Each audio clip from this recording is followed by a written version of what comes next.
Estamos de volta, essa é a segunda edição do Jornal da Nereu. 17h49. Estamos encerrando a série de entrevistas com os candidatos a prefeito da nossa cidade. E hoje é com Arnaldo Zimmermann, do PCdoB. Candidato, nós temos cerca de 11 minutos nesse bloco.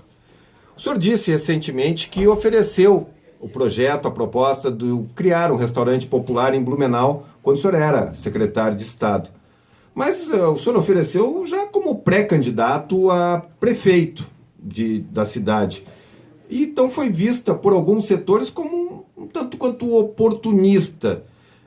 E sabendo também que a estrutura física somente não basta, precisa ter funcionários, recursos para manter.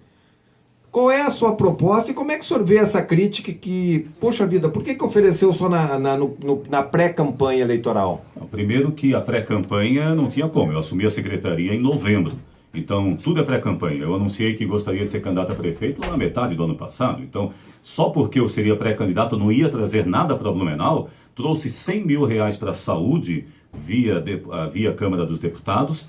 Poderia ter trazido mais 100 mil se a prefeitura tivesse se organizado para receber, e trouxe a proposta do restaurante popular e mais algumas outras pequenas obras. Por quê? Porque eu estava no cargo e eu consegui me organizar a equipe para trazer esse empreendimento para Blumenau. Conseguimos botar Blumenau na frente de Florianópolis, de Joinville e de outras cidades.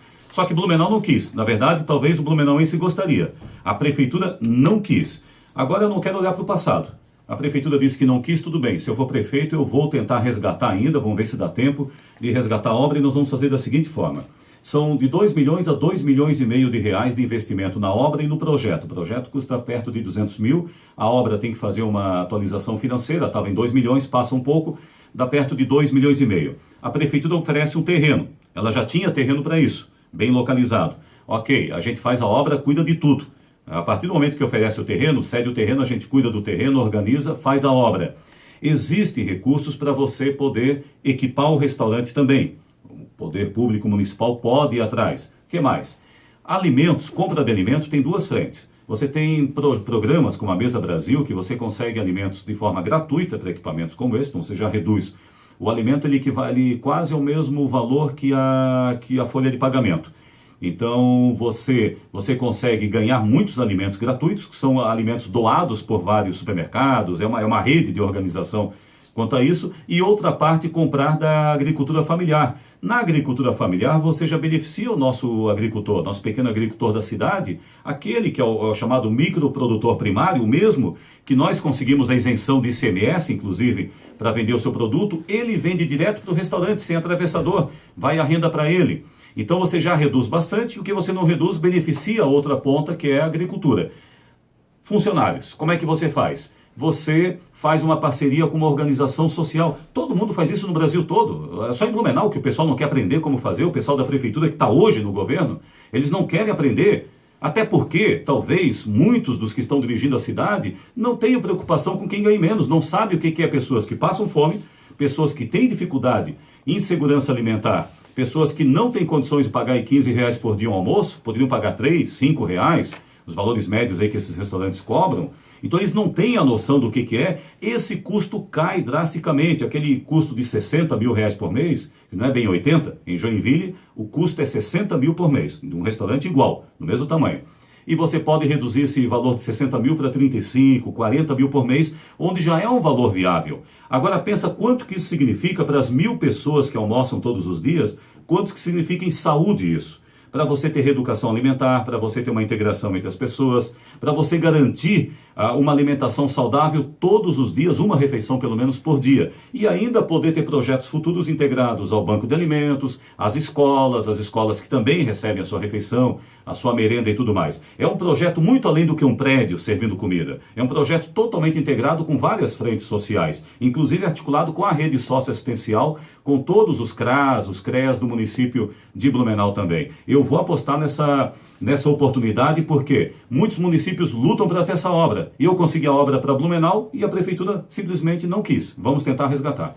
Candidato, qual é a sua proposta para o transporte coletivo de Blumenau, levando em conta que nós estamos aí na reta final de publicação de um edital de licitação para escolher a nova empresa. Esse edital deve ser anunciado, publicado semana que vem e provavelmente o resultado deva ser conhecido em meados de outubro, depois da votação no primeiro turno. O senhor pretende, caso eleito, mexer nesse edital? Como é que o senhor avalia ele?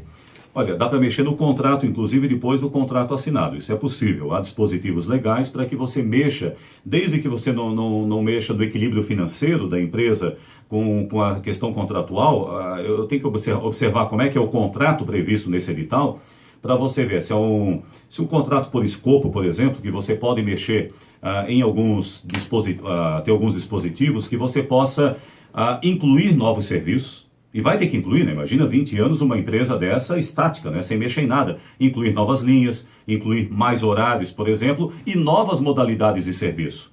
Ou mesmo você pode incluir novos serviços fora da empresa vencedora. Por exemplo, eu quero colocar sim, o nosso governo vai colocar um ônibus circular na cidade. A exemplo desse pequeno que existia, o chamado Para Todos, você ter um carro como esse, ou até menor, para fazer essa região central da Vila Nova, início do Garcia, início da Velha, circular pelo centro, e você pode ter um ônibus como esse, onde você pague um passe para o dia todo, pague um passe para o mês inteiro, pague um determinado valor e ande à vontade. E deixe o carro em alguns bolsões de estacionamento, deixe o carro mais à distância, ou mesmo pode até deixar o carro em casa e circular com um ônibus desse. Isso não está previsto no edital. Se nós fôssemos fazer o edital, a gente colocaria isso no edital também. Se não tiver, você consegue colocar, você consegue incluir. E mais algumas outras questões, né, quanto aos ônibus com espaço para bicicleta, para fazer integração, botar bicicletário nos terminais, porque a bicicleta 10 anos atrás falava muito que era algo só voltado ao ciclista, aquele que tem o prazer pelo ciclismo. Hoje a bicicleta, o uso da bicicleta pouco a pouco tem voltado para as pessoas comuns, que querem usar a bicicleta para trabalhar. É um volume pequeno ainda? É, mas deve ter incentivo, né? É uma nova modalidade que deve ter um incentivo de uso. Eu mesmo nos últimos 4 anos tenho usado, e a gente percebe que vale a pena, então, você integrar o ônibus com a bicicleta e mesmo para aquele que usa o automóvel, poder também utilizar o transporte coletivo. Só que tem uma coisa, uma proposta também no transporte coletivo que a gente tem, é o transporte escolar gratuito, subsidiado pelo município, com a nossa meta de chegar até 16 mil alunos. Também com a proposta de atender as crianças, mas de reduzir congestionamento no trânsito. A gente só pode fazer isso com alunos da rede municipal. Futuramente pode existir parceria com o Estado, com a rede privada, para também criar algo parecido. Reduzir o número de carros na rua que levam as crianças para a escola. Por que 16 mil? Se nós temos mais de 30 mil alunos? Porque muitos deles moram perto da escola, não precisam de transporte escolar. E de onde é que o senhor vai tirar recursos para isso? São 2 milhões, são 2 milhões para cada 4 mil crianças, mais ou menos. Então daria aí em torno de 8 milhões de reais. Em parte do Fundo Nacional do Desenvolvimento Escolar, Estudantil, da Educação, e depois também com outros recursos que você poderia investir no trânsito, você investe no transporte escolar, justamente como alternativa para reduzir o impacto no trânsito. Só que essa não é a única proposta que a gente tem para o trânsito. Né? A mobilidade urbana, eu posso falar por meia hora sobre esse assunto, um dos assuntos que eu mais tenho estudado. Mas o senhor tem mais 4 minutos. Então a mobilidade urbana como um todo, a gente quer também que tenha um plano de mobilidade adequado para calcular qual a densidade das ruas. Nós não sabemos qual o estado crítico, qual é a densidade crítica de cada rua. Hoje o pessoal planeja mudança de trânsito, manda o carro para a Rua São José, tira da Alameda, coloca na Nereu, sem fazer o estudo da densidade crítica. E sem ter o cálculo, qual é a velocidade média que cada uma deve ter? Nós temos que colocar de uma vez por todas, pode demorar alguns anos, mas nós temos que planejar e começar um processo de instalação de semáforos inteligentes em cima desse cálculo da densidade crítica e também calcular a velocidade média com aqueles sinalizadores de velocidade, que eles indicam se é 40 por hora, se é 60, para você ter uma média. Por que acontece congestionamento? Eu não tive a oportunidade de responder lá no informe Blumenau quando você perguntou, mas por que acontece congestionamentos como aquele? Você observa na rua. Você observa na rua quando um carro resolve frear de repente. E freia e para por 1 minuto. Observa o tamanho da fila que se forma. Então, se você tem um fluxo calculado, você tem isso calculado, né, com muita aferição, saber quais as ruas que suportam, quantos veículos suportam a cada minuto, a cada hora, você consegue distribuir melhor o tráfego, ter um controle maior através dos semáforos, não deixar a fila maior parada para liberar a menor. e consegue fazer toda essa integração. Tudo isso são projetos para o trânsito, então o transporte escolar também entra tanto na educação como no trânsito. Candidato, o senhor tem cerca de 1 minuto e 30, 1 minuto e 20. É possível esperar alguma obra viária importante, impactante do senhor, caso o senhor seja eleito? Olha, eu tenho defendido há muitos anos que Blumenau precisa ter alguns elevados de calha.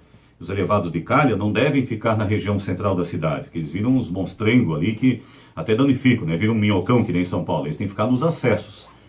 Qual é o grande problema do trânsito? A BR e o rio. É um dos grandes problemas hoje na cidade. Você precisa ter mais viadutos, mais elevados de calha, porque o de calha é aquele que são elevados menores, que eles, quando chegam na parte inferior, eles distribuem por calhas, né, as saídas dos veículos, cada um para uma saída diferente, e você consegue ter uma melhor distribuição do fluxo. Obras como essas, nós temos que buscar recurso. Blumenau, Rio do Sul tem esses elevados, até Gaspar já teve um elevado, que não é de calha, mas tem. Outros municípios, Criciúma está fazendo, Lages está fazendo, todo mundo está fazendo, Joinville. E Blumenau não tem uma grande obra há muitos anos. Um lugar que o senhor botaria esse elevado de calha? Quem vai dizer o lugar seriam os técnicos. Mas eu acho que todos esses locais que têm conflito, principalmente na região norte, para o acesso da cidade, tanto na República Argentina, como o lado da Rua 2 de Setembro, esse lado entre o Rio Itajaí-Açu e a BR-470, principalmente. É claro que se um estudo de viabilidade indicar, também para a região da Velha, para outras regiões, mas principalmente nos acessos à cidade.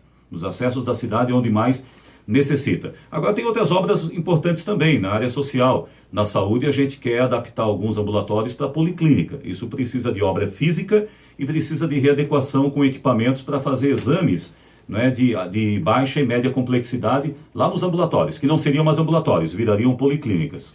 Candidato Arnaldo Zimmermann, infelizmente seu tempo terminou. Muito obrigado pela sua participação aqui no Jornal da Nereu, segunda edição. Boa sorte nessa sua empreitada eleitoral. Mais uma vez, muito obrigado. Eu que agradeço. Pena que não deu para falar sobre o desenvolvimento econômico e outras áreas, mas nas próximas nós vamos falando. Teremos a oportunidade. Muito obrigado.